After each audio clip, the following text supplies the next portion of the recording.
Before we jump in, yeah, the headline sounds wild, but mom's worked in corporate for 13 years. I grew up around these stories. This isn't just a story for use. It's based on real patterns people face. Names, companies, details, all changed. But if you ever work in an office, you'll recognize the truth in this. Don't miss the warning signs. He was already drunk when he made the toast, standing up on a velvet ottoman with his platinum omega glinting in the lights, waving his glass around like he'd invented profit margins. To the best damn team a bottom line ever loved, he slurred, before spilling veuve all over the intern's shoes. Laughter. Phones up. Applause. I stood near the window with a plastic flute of sparkling cider, the only one not clapping. The envelope in my hand felt heavier than paper had any right to be. If you're enjoying this story and want more like it, make sure to hit that subscribe button and like the video. It really helps the team bring you more confessions like this. Most folks forget, but it keeps us going. The room was buzzing. One guy had gotten a new title, another flashed his Tesla key fob like a mating dance. Meanwhile, Melissa from HR kept glancing my way, fidgeting like she knew something she wasn't supposed to. When I finally stepped out for air, she followed. No words at first, just a weird silence as she led me past the break room, down the hall, into that glass-walled side office no one ever used unless someone died or got fired. She shut the door softly behind us. "There's something in yours," she said, her voice clipped and low. "A $78,500 adjustment. Line item marked correction." She handed me a copy and didn't wait for questions, just turned and left like she was afraid of what I might say. I stared at the number, then at the label. Schedule D discretionary correction. No initials, no timestamp. Just the kind of ghost entry that gets whispered about during post-layoff happy hours. My bonus letter was crisp and folded, unsigned, as if no one wanted to claim authorship. And I couldn't decide what was worse, thinking it might be a mistake, or that it wasn't. Back at my desk, I opened the payroll system. There was no Schedule D in the schema, not in the structure, not in any archived templates. I'd know. I built most of them. My fingers hovered over the keyboard, the champagne-fueled noise still echoing down the hallway. I wasn't on anyone's radar for this kind of money. I hadn't closed any million-dollar deals or saved the company from a lawsuit. My year had been quiet, steady, background, which meant someone else's mistake had landed in my lap. I pulled up the Q4 final sheet from the internal shared drive. Standard layout, names, titles, departments, base, bonus, adjustments. Nothing screamed fraud, but something murmured. A tab nested beneath a column of white cells caught my eye, hidden in plain sight. It had no title, just a blank string of spaces. I clicked it open. 11 rows, not 12, 11 names, each one with a bump in their bonus allocation, tens of thousands. The biggest bump, $78,500. Highlighted as if someone had made sure it went somewhere, but forgot where. I cross-referenced the user activity log. Only 2 accounts had touched the file in the last 3 days. Mine and one tagged DFN Naitu. That account belonged to Thomas Weller, our new director of finance, hired 9 months ago. Fast talker, expensive shoes, the kind of guy who says, "Let's circle back" right before ignoring your email forever. He'd been boasting about buying a beach house in Hilton Head, said it was a pre-bonus treat to himself. I remembered because he made sure to say it in front of the junior staff like he was teaching them how the real world works. I closed the file. Opened a fresh spreadsheet, my own sandbox, disconnected from the company server. Pulled the last 6 backups from our quarterly bonus logic model and lined them up side by side. If someone rerouted funds, I'd find the trail. Because here's the thing about Thomas Weller. He thinks no one's watching him. And he's absolutely right, except for me. I'd seen a lot of creative accounting over the years, executives padding expense reports, phantom reimbursements for client lunches that looked suspiciously like golf weekends. But this was cleaner, subtler, like someone who didn't just bend the rules, but rewrote them in invisible ink. There was no Schedule D, not in 2019, not in the pandemic-era emergency protocols, not even buried in the legacy templates we used before the big system overhaul. I searched everything. Server logs, backups, archived zip folders, nothing. But over the last 12 months, I'd noticed a change. Subtle things. Adjustments marked as equity alignment on mid-level staff who didn't even have RSUs. Deposits that didn't match any known performance tier. Reversal entries that weren't flagged to managers, just silently rerouted a day after payday. Memos from finance that read like horoscope forecasts. Vague phrases like market calibration, regional cost leveling, performance band drift. Harmless on their own, but patterns don't lie. I pulled up the internal bonus folder labeled QR Final, nothing odd on the surface, until I clicked the cell in column AA and dragged the mouse across. Beneath a wall of white cells, a tab flickered into view. It didn't have a name, just blank characters, like someone had hit the spacebar 30 times and hit save. Inside the tab were 11 rows of data, names, employee IDs, amounts. Not one of those rows was mine. And yet, line 5. Amount, $78,500, same number that appeared in my envelope, same amount that mysteriously landed in my payout line. Except on this sheet, it was assigned to someone else entirely. Robert Langston, Associate VP of Strategy. He was the one who bought a Tesla in October and bragged about paying cash. Langston's original bonus was $42,000. This tab bumped it to $120,500, a $78,500 adjustment entry with no audit trail, no initials, no timestamp, just a formula. My stomach went cold. I checked his official record on the HR system. It still showed $120,500. No clawback, no revision. So either someone realized the overage and rerouted it, or they misfired the formula and sent it to me instead. I opened a second tab in the same document. It was labeled in all caps, Adjustment Shell Do Not Distribute. Whoever named it had the subtlety of a sledgehammer. Inside, I found formulas copy-pasted like someone had tried to replicate the logic from the original ledger, but without understanding how it actually worked. Rows had conditional gates triggering payouts based on user ID and timestamp. One line included a trigger that read, if user ed define 92 multiply 0. I froze. Defin92 was Thomas Weller's ID. The logic was simple, too simple. Every time he ran the bonus report, it applied a shadow buffer, a multiplier that added discretionary funds onto a ghost line item. Then a second gate swept the funds into the appropriate row, usually his own. But this time, something went wrong.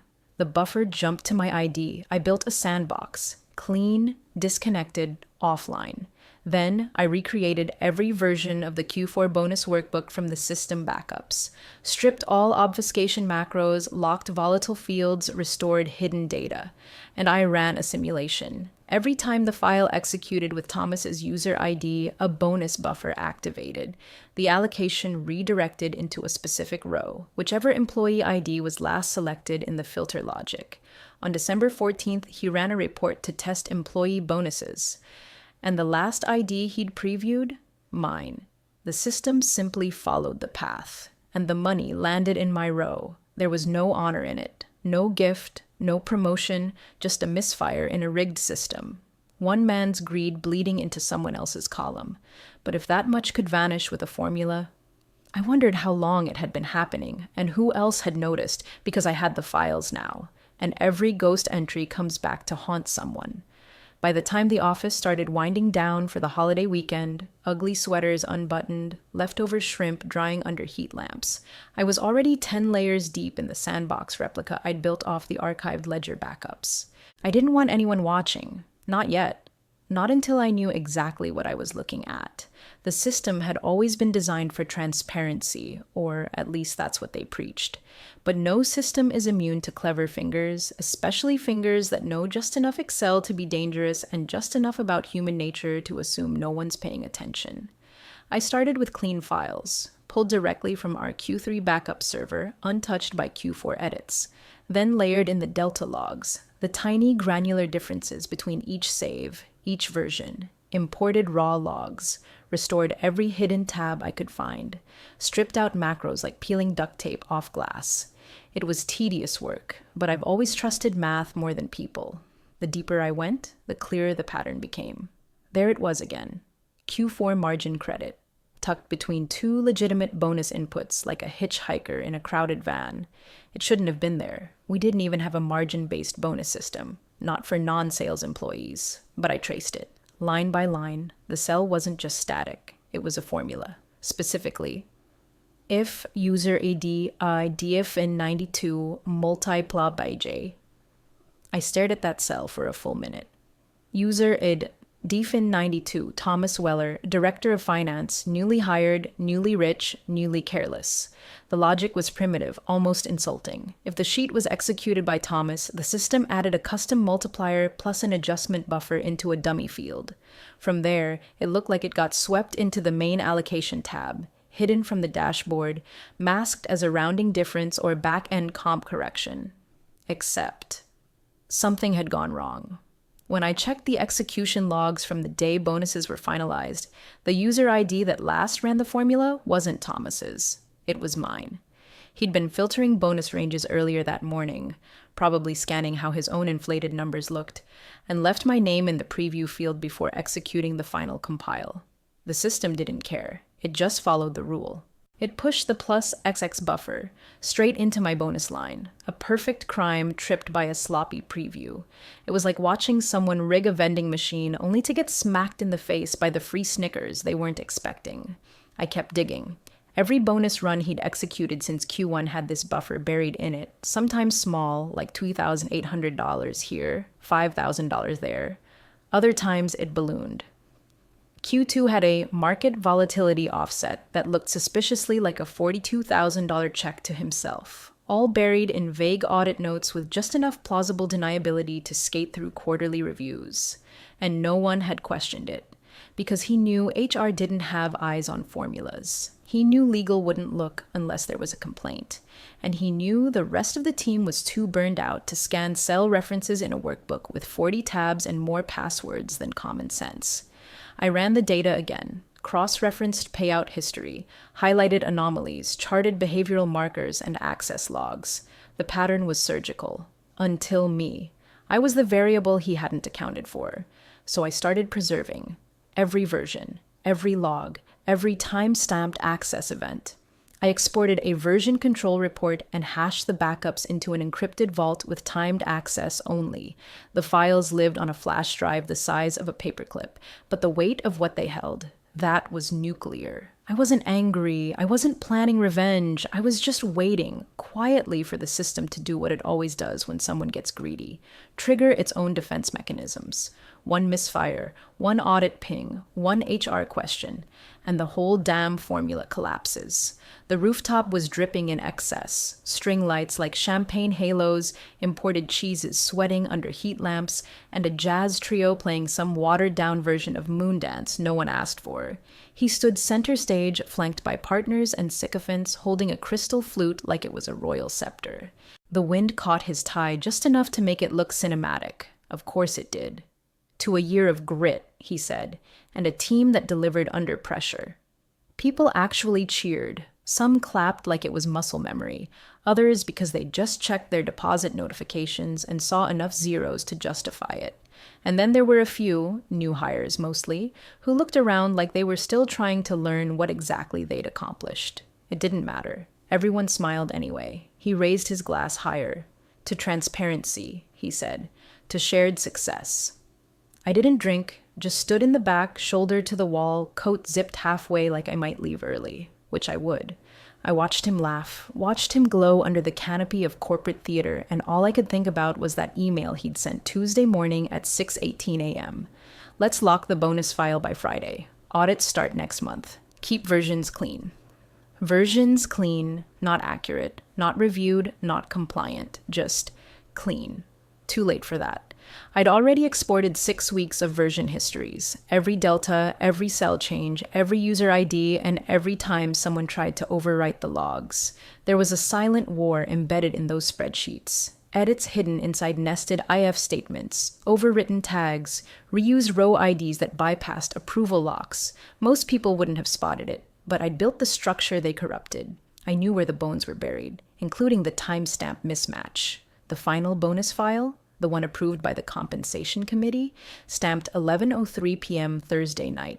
But the version that went to payroll, compiled at 1:17 a.m. Friday morning by Thomas. He'd run the sheet alone, after everyone had signed off, and he'd tried to cover the overwrite by renaming it with a cleaner file name and backdating the save.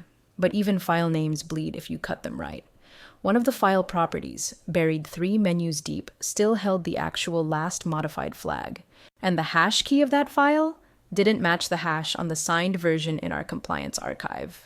He toasted again, laughing about how next year we'd aim higher and maybe upgrade the lounge, as if the $60,000 in seafood hadn't already hit some obscene cap. His watch flashed again. Platinum, with a deep blue dial, Omega Constellation, limited edition. I remember the day he wore it into finance like it was no big deal. It was a big deal. That thing cost more than my first car.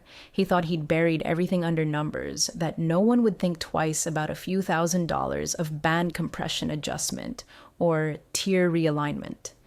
But greed always slips, especially when it doesn't believe in witnesses. I left before the cake came out, walked back to my office while they passed around flutes and selfies and dropped the escrow drive into a secure vault system I'd used once before, years ago, for a much quieter kind of mess. Timed access only, hash verified, trigger set for legal ping, compliance query, or unapproved payroll overwrite. No one knew it existed. No one needed to. Not yet. Because he thought he'd finished the story. He had no idea I'd been writing the appendix. It came in like the most disasters do around here, through a 3-line Slack message no one wanted to open. Hey, HR, can we get clarification on one outlier? $78,500 marked as correction with no initiating form. Compliance didn't sound alarmed. Not yet. They never do at first. It's always phrased like a routine double check, like, this probably isn't a big deal, but. That but had been looping in my head for a week. The morning after the rooftop party, I watched the deposit hit my account and didn't touch it. Just left it there. The financial equivalent of walking past a duffel bag full of cash and knowing damn well the ink pack inside is about to blow. HR responded to compliance with one of those time buyer phrases. We'll look into it and follow up shortly. Translation. We're panicking. They didn't reach out to me directly at first. I wasn't on the CC line, but I have alerts on that folder structure. Always have. Within 15 minutes, I saw the doc get forwarded to legal. The thread split in two, one direction chasing paper trails, the other sprinting toward PR mode damage control. My name wasn't the problem. Not anymore. They knew I hadn't initiated it. The issue was the routing path. There wasn't one. No signature, no initiation timestamp, no form filed under our documented comp procedures. Just a number and a note. Schedule D, discretionary correction. No one had ever defined what that meant because it wasn't supposed to exist. Legal flagged the entire payout file. Within 20 minutes, I watched version V33 final.xlsx get pulled into the audit tool with the label unclear authorship. The system couldn't trace who had created it. I could, but I didn't volunteer. Instead, Thomas decided to speak up. Said he'd copied forward a prior template for ease of use. Said maybe HR had left some fields in accidentally. Said maybe someone pushed the file live prematurely. Classic triple blame deflection. He even tried to make it sound noble, like he was trying to speed up payroll processing to get folks paid before the holiday. I didn't respond in real time, just waited, let them spin. Then I forwarded a clean readout, zero commentary, just rows and formulas. Highlighted the execution log, time-stamped, cell-by-cell trace. No opinions, no assumptions, just math. My message went out at 2:11 p.m. 2 minutes later, legal replied, "Let's bring my name in for clarification." Clarification. That word again, wrapped in professionalism, dipped in panic. HR added a meeting to my calendar. No subject, just a location and 2 names. General Counsel, Director of Risk Oversight. And one line in the invite. Please bring your version of the Q4 file, if available. It was. Of course it was. Every version was. In triplicate, time-stamped, hashed, secured, and mirrored across 3 private vaults, because I don't push files live prematurely, and I don't need to raise my voice. I just wait for everyone else to realize they've been whispering lies into a megaphone. The door closed with a hush, like a theater curtain. No introductions, no handshakes, just the rustle of folders and the quiet hum of the vent in the ceiling. She didn't smile, just gestured to the chair across from her and slid a thick stack of paper toward me like a slow-dealt hand of bad poker. Label on the top. Q4 Payout Ledger, Final Revisions. The General Counsel was known for 2 things: an allergy to small talk and a memory that could destroy careers. She didn't waste time. She tapped one line with a manicured nail: my name, my department, my bonus total with the 78,500 correction, tagged like an accidental tattoo. Did you request this? She asked. No. Did you notice it before disbursement? I shook my head once. She didn't blink, just flipped the page like a surgeon opening a rib cage. This folder was different, thinner, tighter. It held 3 things: print logs, access credentials, and screen captures. One shot showed Thomas logged into the bonus workbook at 1:17 a.m. Another showed the formula field before and after. A third showed a user filter applied to my name before the buffer executed. It was clinical, brutal, impossible to deny. He used your row as a buffer, she said flatly.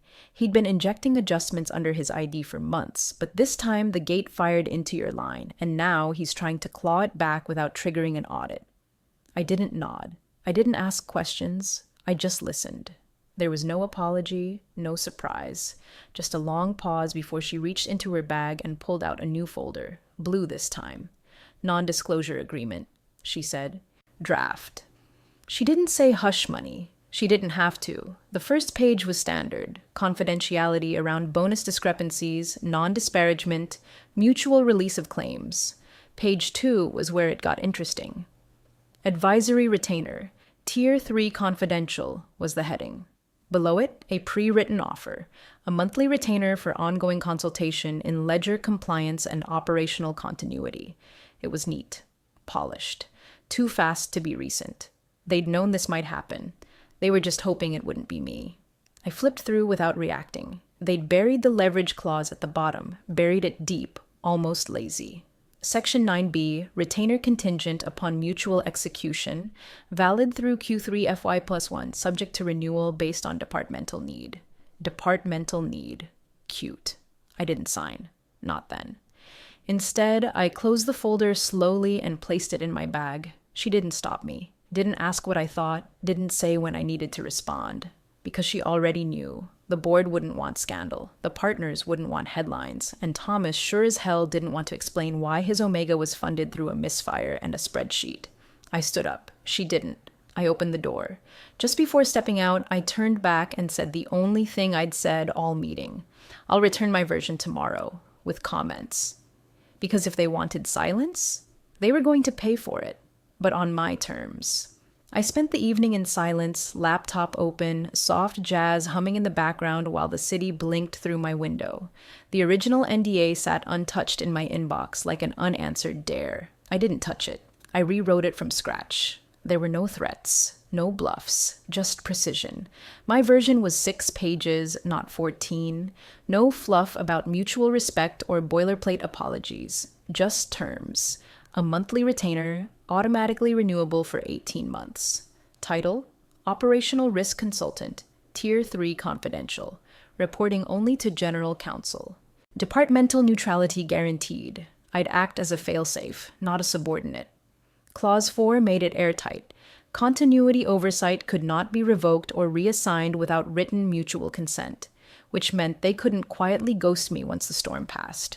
Access logs? Full read, write clearance to all financial ledger revisions and archive trails. Redundancy across both primary and secondary payroll systems. Quarterly briefings, no surprises, no hidden tabs, and the overage, the $78,500, that stayed.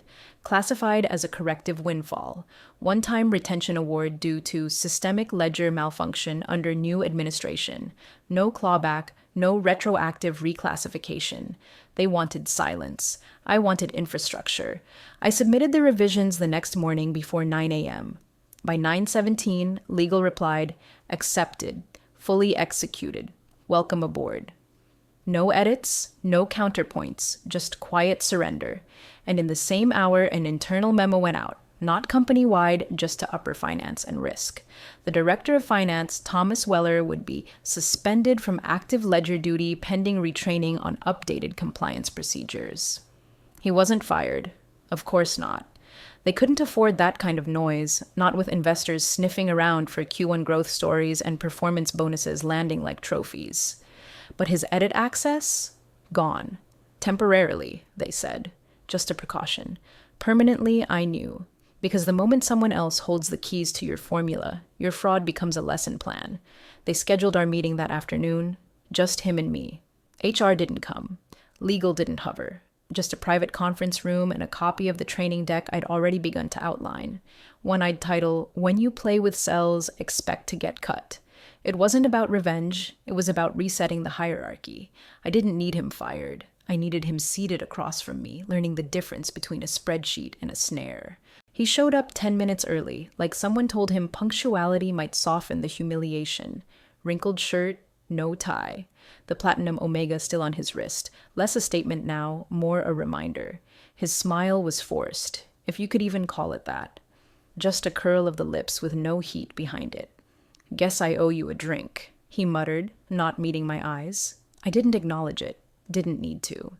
Instead, I turned the monitor toward him, opened the file, and waited for him to sit. Slide 1 filled the screen in bold black text. Bonus Logic 101, if you can't explain the formula, don't touch it. He gave a weak exhale that was supposed to pass for a laugh. I clicked to slide 2 and started. There was no gloating, no sarcasm, just structure. Just process, the kind of clarity he never thought he'd be subjected to. We covered proper ledger architecture, internal approval chains, version control protocols. I showed him how metadata should be tracked, when logs should be generated automatically versus manually, and why every bonus entry, no matter how discretionary, had to be tethered to a verifiable origin. He didn't interrupt. Not once. Just took notes like a student hoping to pass a class he never studied for. I paused a few times, not for dramatic effect, but to let the silence hang. Because there's something about silence that teaches harder than words ever could. At one point, I watched him write down approval hierarchy threshold logic, then erase it and rewrite it slower, like he was making sure it sank in this time. Near the end, I walked him through the audit tags embedded in each ledger file and how deviations trigger flagging, even if the surface data looks clean. I didn't tell him I'd known about his trick for weeks. He knew. He also knew it was over. Slide after slide, we moved through the wreckage he'd created like a cautionary tale. I explained how to structure bonus tables to withstand peer review and how correction entries required an escalation flag across 3 systems, not just one. He scribbled that down too. The final slide was just one line. Never copy forward what you can't reverse. I clicked save and closed the file. He stood up slowly, still not looking at me directly. The tension in his jaw had shifted from arrogance to something closer to acceptance. "I'll review all of this," he said. I nodded once. Not as permission, just acknowledgement. He left the room quieter than he entered. Outside, the office hummed with the noise of mid-quarter deadlines and oblivious chatter. No one else knew what just happened. No one else had to. By the end of the day, my new title went live on the org chart. Operational Risk Consultant, different department, no dotted lines, no oversight, just access. They folded me back into the bonus pool without announcement. No ceremony, no toast, but the ledger knew. And this time, every line knew who was watching. Same conference room, same catered hors d'oeuvres, same overpriced champagne poured into plastic flutes pretending to be crystal. The string lights were dimmer this time, like someone had finally realized not every bonus cycle needs to feel like a wedding reception. Still, the smiles were wide, the applause automatic, and the envelopes crisp. Mine had my name embossed this time. That was new. I didn't open it right away. I just held it in my lap while the new head of HR gave the same speech recycled from last quarter. Resilience, dedication, outperforming in a turbulent market. I'd heard it all before. Hell, I could have delivered it better. The only thing that had changed was who stood where. Across the room, near the exit, Thomas stood half-shadowed. Same watch, less shine. He wasn't clapping, just watching the whole thing unfold like a man who no longer trusts the house he helped build. When the applause died down, I opened the envelope. 2 lines. Advisory retainer, $18,500. Performance share, $60,000. No surprises, no inflation, no Schedule D, just numbers that belonged exactly where they landed. HR caught my eye again. She didn't flinch this time. No side offices, no whispered corrections. Just a nod, something closer to respect than fear. She knew. They all knew. Across the table, someone joked about upgrading from a Peloton to a full home gym. Someone else made a crack about booking Cabo early this year. People laughed like nothing had ever cracked beneath the surface, and for most of them, nothing had. But cracks don't need to be seen to be felt. I stood, lifted my glass, not for a toast, just to acknowledge I'd been there. No smile, no speech, just a quiet exit. The hallway felt colder than it should have, like the air itself had reset. My shoes echoed too loudly on the tile, but I didn't slow down. By the time the rest of the room remembered I was gone, I'd already cleared the parking lot. Some stories don't need punctuation, just space to breathe. The $78,500, it was never a mistake. It was a signal, misrouted maybe, but never meaningless. Sometimes value reveals itself not in what you take, but in what you correct. And sometimes the cleanest revenge is just getting paid to fix the mess someone else thought no one would see.